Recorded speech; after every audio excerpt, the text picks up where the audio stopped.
겨울이 다가오면서 유럽에서는 또다시 코로나19가 확산 조짐을 보이고 있다고 합니다. 아침엔 월드 유미애 기자 만나서 이야기 나눠보겠습니다.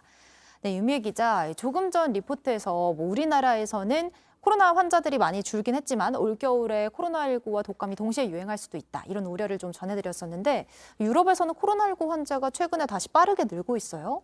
네, CNN의 보도를 보시겠습니다. 세계보건기구의 데이터를 인용해 지난주 유럽에서 확진자가 검사 건수 감소에도 불구하고 전주보다 8% 증가해 150만 명에 달했다고 보도했습니다.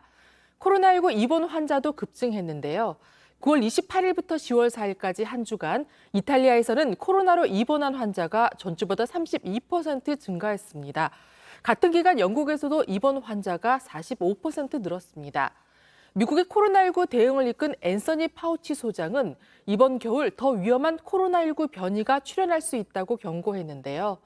그러더라도 우리는 놀라지 않아야 한다면서 오미크론 방어에 특화된 추가 접종이 더욱 중요해졌다고 지적했습니다. 예, 이른바 트윈데믹이 우려되는 상황에서 우리도 당분간 좀 주의가 필요할 것 같습니다. 다음 소식은 뭔가요?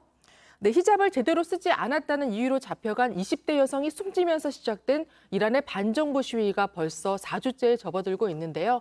이번엔 이란 국영 방송이 사이버 해킹을 당했다는 소식입니다. 최고 지도자를 겨냥한 영상이 10일초간 전국에 방송된 건데요. 영상 보시면서 설명드리겠습니다. 네. 갑자기 가면이 등장한 뒤 이란 최고 지도자 하메네이가 불길에 휩싸인 사진이 등장합니다. 하메네이는 표적으로 조준돼 있고 그 아래에는 히잡을 쓰지 않았다는 이유로 살해된 여성 4명의 사진이 나옵니다. 또 여성 3 자유라고 외치는 군중 함성과 함께 우리와 함께 일어서자란 자막이 나타났습니다.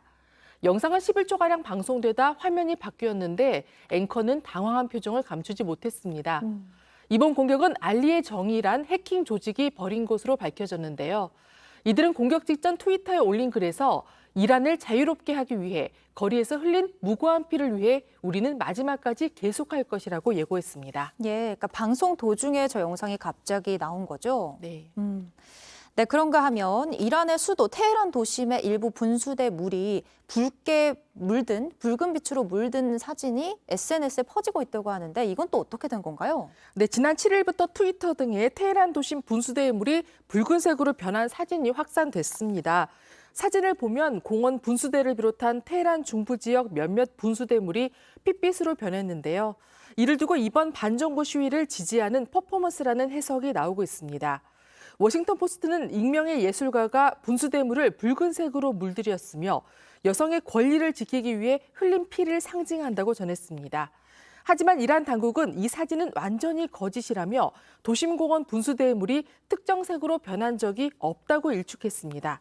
한편 현재까지 이란의 반정부 시위로 숨진 사람은 최소 185명으로 집계됐습니다. 네, 이란 반정부 시위 끝이 보이지 않는 상황입니다.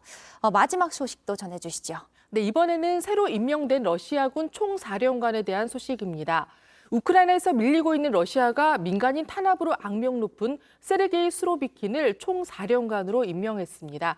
네, 그런데 수로비킨이 어떤 사람이냐면 완전한 잔인함, 잔혹하고 부패한 인물 등의 수식어가 따라다니는 인물입니다. 수로비킨은 일반인을 대상으로 한 비인도적 공격으로 유명한데요. 네. 하나의 사례를 전해드리면 2017년 시리아 내전에 참가한 그는 반군 제압을 위해 민간인 거주지에서 무차별 폭격을 했습니다. 국제인권단체 휴먼 라이츠 워치는 수로비킨을 시리아 전쟁 범죄의 주동자 중 한 명으로 지목했습니다. 네, 전세를 역전시키려고 러시아에서 잔혹한 전술을 쓰는 건 아닌지 걱정스럽습니다. 네, 지금까지 아침엔 월드 유미애 기자였습니다. 잘 들었습니다.